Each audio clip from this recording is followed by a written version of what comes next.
What's the story, Morning Glory? What is the word? Hummingbird. Thank you so much for clicking on my channel and for joining me for this review of Married at First Sight, Season 16, Episode 13. I'm not acting crazy with you tonight. So let's start off with Kirsten and Shaquille. So as we all know, Kirsten is a real estate agent. And so she wanted Shaquille to get a glimpse of what she does at work. So she takes him to a house that is listed, that is on the market, and she kind of shows off her real estate skills when they're going through this $2.9 million home. So they go through the home. The home is really beautiful. And then they sit down and they have a conversation and they start talking about kids and their future life together. And like they go into great detail. They talk about, hearing their kids running up and down the hallways, having movie nights with their children and their children's friends coming over for movie night, for game night. They just really went into great detail of this future that they're envisioning with their children. So they basically want the same thing. They're having the same type of vision of what family life would look like for them. So Kristen says that she wants him to buy her a home. And she was not mincing her words. She was very clear and concise. She said that she is expecting for Shaquille to buy her a home. And he was kind of like, okay, so this is not something that we would do together. And then after that, she tried to kind of clean it up a little bit and say, yeah, of course, this is something that we would do together. It's going to be our first home together. And he said, but you clearly said to buy you a home, that I'm supposed to buy you a home. Now, Kirsten is slowly but surely beginning to show her true colors. So this whole entire time that she's been very closed off, very putting up all these walls where he was finding it hard for him to get to know who she really was. Maybe this was what she was covering up. The fact that she is extremely materialistic. Maybe this is the reason why she was like, you know what, you're complaining that I'm too closed off, but maybe this is better for you than you getting to know the real Kirsten. Because I feel like when she told him that she wanted him to buy her a home, that she knew people or she had friends whose husbands have bought them homes, their husbands have bought them cars. I'm thinking to myself, the real Kirsten has finally shown up. So he says to her, well, I'm not thinking about buying a home anytime soon. And she says, oh, you can consider buying one when your lease is up. And he's like, well, my lease is up in 3 months. And she says, yeah, exactly. Perfect time. So I was just like, wow. Shaquille, how are you going to maneuver with this? And Kirsten says, this is who I am. This is what she's expecting her husband to do for her, is to, give her the moon and the stars on a silver platter. And that's that. And Kirsten seems like the kind of woman that she would not accept anything less. Now I'm beginning to think that when she decided to consummate their marriage, if this was like a ploy to somehow get him all buttered up so that he would want to do these kind of things for her. Like she probably, threw it down in the bedroom like no one else. And she, took out all her tricks out of her bag and gave him the night of his life so that he'll understand if he wants to keep this going, he's going to have to, keep her satisfied in other areas as well, materialistically. I don't know. So they do this thing on Married at First Sight, which I dread, when they do the whole thing about taking your partner back to something that reminds you of your childhood or that says something about your childhood. For example, taking them back to the home that you grew up in or the park that you used to play at, etc. Now, I am not a sentimental person, so these types of episodes are very difficult for me to watch because I just don't care. I have zero interest in, digging deep into your childhood and figuring out, how you came to be who you are on a television show. Now, if I'm in therapy or something, hell yeah, let's dig. But if I'm watching television, especially if I'm watching like a show about people, dating or getting married, like a romance dating type of show, I'm not interested. I am so not interested, but I have to suffer through it. And then when they get to the part where they're writing letters to their younger self, y'all, I absolutely 100% tune out. So she takes him to her childhood home and she talks about how it was how life was like for her before her parents divorced. She said that her father was a provider. He was a really hard worker. He did all that he could to provide for his children. And she talks about them having really big Christmases. And he made sure that his kids got everything that they wanted. And then when she was about 8 years old, her parents divorced. And Shaquille understands, and then she kind of implies, well, she didn't imply, she told him straight up, this is kind of like what I expect from my husband, is to be a provider for me. And Shaquille tells her, you don't even have to tell me that. I know that. I understand that. But you just have to let me do it in my own way at my own time. So he takes her to dinner with his godmother and his godsister, and we got to learn more about Shaquille's accident. I'm surprised that anybody survived because they showed the pictures of the car wreck. Shaquille says that him and his siblings were thrown clear out of the car. His sister ended up on the side of the road. Him and his brother ended up mangled up in a fence.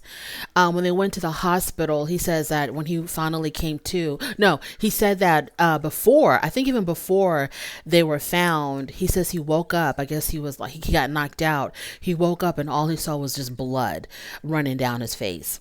And so they took everybody to the hospital, and the injuries were so severe. He says that he didn't see his mom or his siblings for 2 weeks. They didn't see each other because I guess the doctors were working on them and working on their injuries. This was a severe, severe accident. And it makes a lot of sense, now how this accident really, really affected him, because he's still, the impact of that accident still remains with him. It was a very tragic accident. They all could have lost their lives. So I think there was a scene where Shaquille and Kirsten went out with Jasmine and Eris. And I think they were playing, what was it? What game was it? Was it paintball or something? And Shaquille has a chance to talk to Jasmine, and he tells Jasmine that he has not met Shaquille. He has not met Kirsten's father. And he talks about how Kirsten's father had a huge influence on her because she wants a husband that's just like that. And she expects, so then Jasmine asked Shaquille, well, have you met her dad?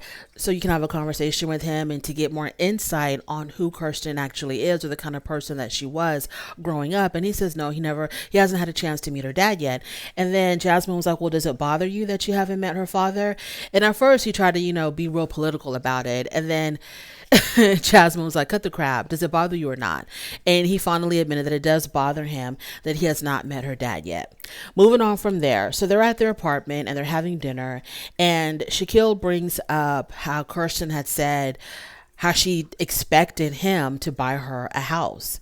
And she was like, so then she said, yeah, I want you to buy me a house, and I want you to buy me, an upgraded Mercedes or something about, another car or more cars.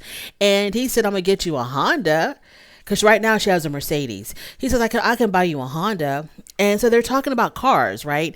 And then she's like, Shaq, I'm just joking. I don't expect you to buy me a Mercedes or anything like that.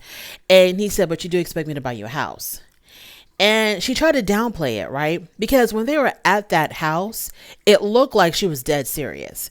But now that he brought it up and she sees that it bothered him, she's kind of like downplaying it. And she says to him, don't overthink it. And don't put a lot of pressure on yourself. And he was like, no, this is what you said. You said that you wanted me to buy you a house. You didn't talk about it as us buying ourselves a home or making a home for one another. You said you wanted me to buy you a house. And then they had a conversation about the cost of the house. And so she says, well, when the time comes, we'll get whatever we get approved for. And he said, oh, yeah, because you want a $3 million home. And she said, I just said that we will get whatever we get approved for. So now that she's laid it out there, that she's put it out there, that this is what she's expecting. I mean, you can't undo it. You can't undo it. You can't minimize it, Kirsten. You can't undo it. You said what you said. He heard you, and you said it the way you said it. You said you were expecting your husband to buy you a home, and that you know plenty of couples where the husband bought their wives homes and cars. So there's no way for you to be like, oh, don't overthink it. It wasn't that big of a deal. Let it go. Because now he's concerned that he married a gold digger. Now he's concerned that he has married a gold digger. And I don't know if she got a peek at his bank account and, she got excited about that. And she's like, oh, I hit the jackpot. This is the kind of guy that can buy me a home. And this is what I'm going to be expecting from him. I don't know. But honey, you wanted Kirsten to show her true self. You wanted the real Kirsten to finally arrive. And she has arrived. Now, Shaquille, all I can say is good luck on all of that. Moving on to Jasmine and Eris. So Jasmine, her friend comes over and she talks about all of her issues with Eris. And she tells her friend that in the beginning, she was really, really attracted to Eris. She thought that he was really cute. But because of the fact that, he wasn't attracted to her and she doesn't really know where this relationship is going, she's losing her attraction for him because she's no longer feeling secure in the relationship. And she says that I'm definitely in it. Okay. I'm definitely in it. I'm not going to give up, but we have a lot of work to do. And Eris he himself has a lot of work to do. He's really going to have to put in some work. I don't even know what that means. Either you're expecting him to be attracted to you or not. I don't understand what kind of work he needs to put into it because he can wine and dine you. He can buy you diamond rings. He can take you to a trip around the world. He can have late night conversations with you until the sun comes up. But if he's not attracted to you, that will always be a problem, and that's going to negate anything else that he could possibly do. So he takes her to a card shop because he was an avid collector of baseball cards when he was younger. And baseball cards meant a lot to him for obvious reasons of why little boys like baseball cards. But he said that because they moved around a lot when he was a kid, the one thing that he always had with him were his baseball cards. And so they were a symbol of consistency. The one thing that stayed consistent, the one thing that he knew would always be there was his collection of baseball cards. He says, I could lose shoes, I could lose clothes, lose friends, but the one thing that I always had with me was my collection of baseball cards. So he is sharing this with her because he's hoping that if he opens up more, then Jasmine herself will open up more as well. Because he's been saying for a very long time that he's waiting for that connection with her. He's waiting to find something that spark with her. And he understands that he may not be physically attracted to her, but he's still waiting for something within her that can, spark that flame for him. So when he's talking to her, about these baseball cards and how much they meant to him, she literally looked like she was about to fall asleep, in my personal opinion.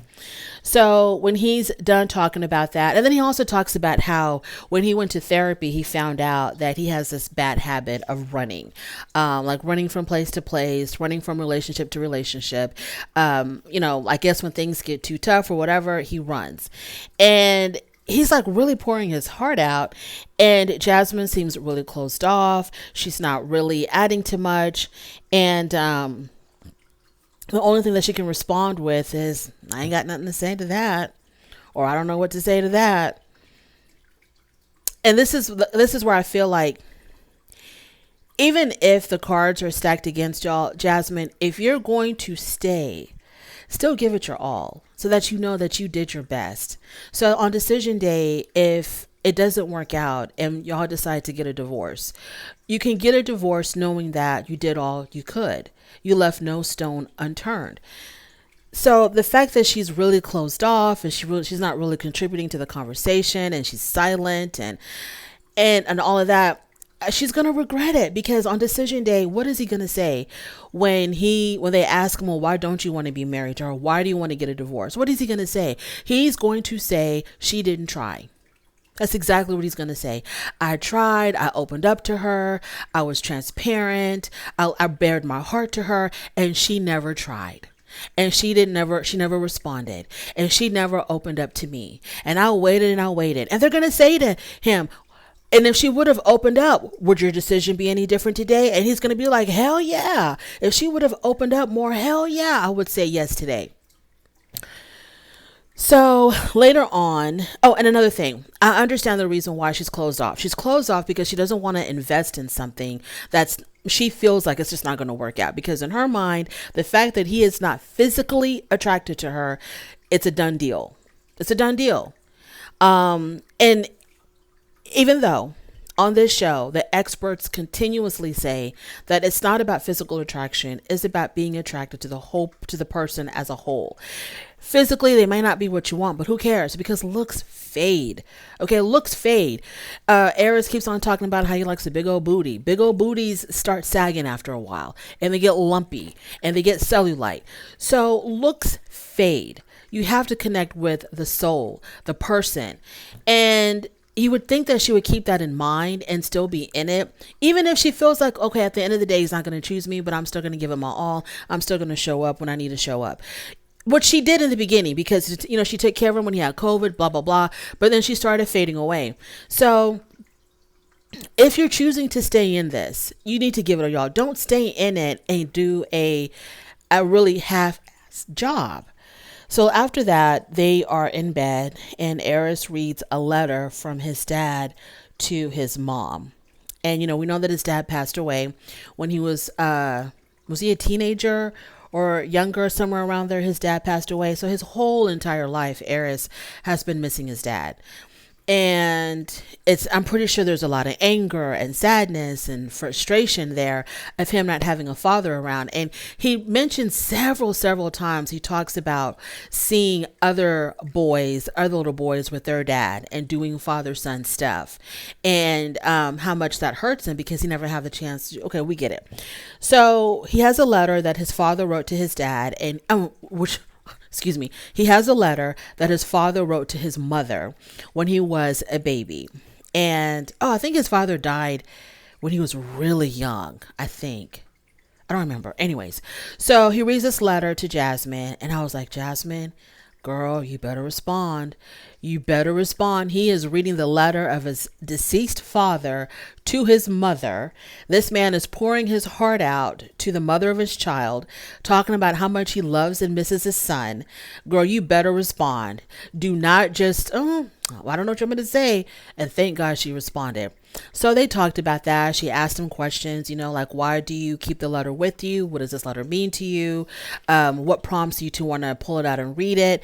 And so she asked all the appropriate questions, and she did respond accordingly, because even Jasmine knows that, she's not gonna, there are some times where you're going to have to put your bitchiness to the side, and you're going to have to show up and be appropriate. Moving on to Nicole and Chris. Nicole and Chris. Overall, this is a couple that everything is going so well. I'm sort of like, this is a couple that if, for whatever reason, if they don't say yes on decision day, it's going to truly devastate me, because they've sucked me into this love story. And now I'm like truly invested, because at first I had a lot of doubts about their relationship. But the more and more and more I see them, and this is like episode 13 or something, the more and more that I see them, they're like convincing me. They're making me a believer in the Nicole and Chris love story. Slowly but surely, they are chipping away at my cynicism and my doubts, and I'm slowly becoming a believer in their relationship. So going back to the past, she takes him to a deli.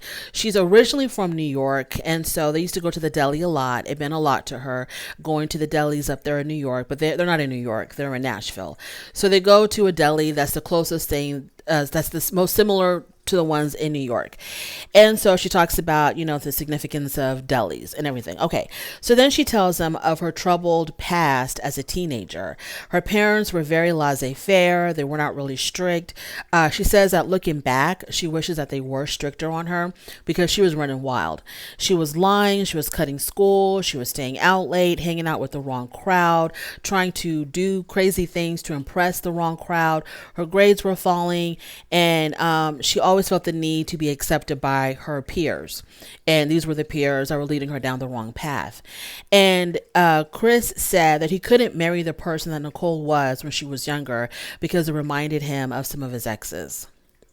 Well, thank God she's changed, right, Chris? So after that, they go to a paint shop. Chris talks about how his relationship. Oh, so he talks about, and I'm sorry, y'all, I kind of tuned out, so I don't know the full details of the relationship with his stepfather, but I think it started off rough. And then it slowly improved when he had let his stepdad watch his dog, because, Chris's dogs are extremely important to him. So when he let his stepdad watch his dog for him, it showed him, that his stepdad was someone that he could rely on, someone that he could trust, because he took really good care of his dog. And that was like a turning point in their relationship where they got a little bit closer. And then being in the process of being on Married at First Sight, because his parents love and adore Nicole so much, this has also gotten them closer because, he cares for Nicole and they care for Nicole. So this has he has gotten even closer to his stepdad during this process. And he tells Nicole that my parents had a lot of positive things to say about you. They think that you're a really fantastic young lady and they really adored you and they liked the things that you said. And that really melted her heart, to hear that. And these are the things that are chipping away at my damn cynicism about Chris and Nicole when I hear stuff like this, because it sounds real, it sounds very real. So, I got the feels when he was talking about how his parents, how they felt about Nicole. I don't know why. It just gave me the feels. So I'm really rooting for Nicole and Chris.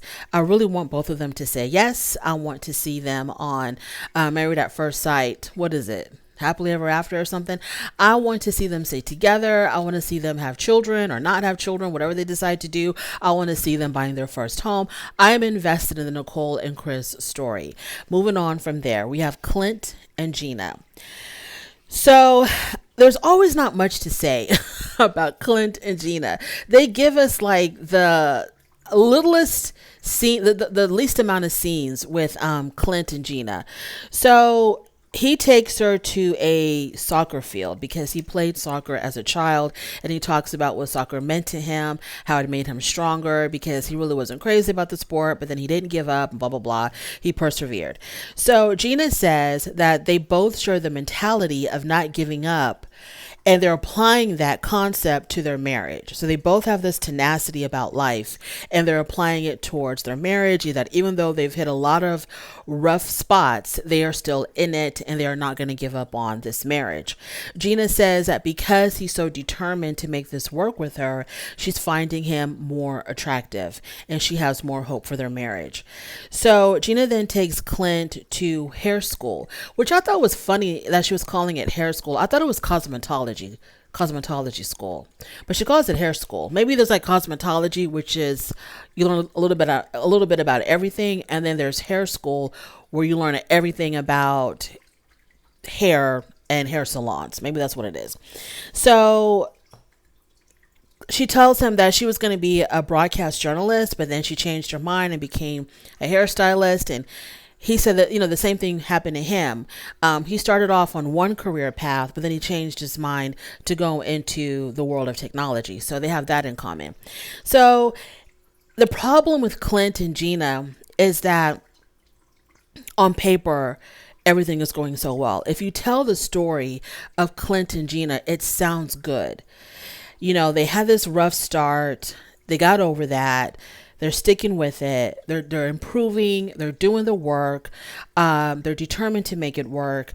They want it to work. All of that. But the only thing is, there is no chemistry between Clint and Gina. Absolutely zip zero. Stingy with dinero. No chemistry at all between the two of them. They're going through the motions. They're doing the things that is expected of them. But there's no feeling in the things that they're doing. And there's this distance between them. Even though they laugh and they do things together, they're not very touchy. It's not natural for them to be physically connected. Like for her to lay her head on his shoulder, or for him just to kind of like grab her hand. That's not fair. They're not drawn to each other physically.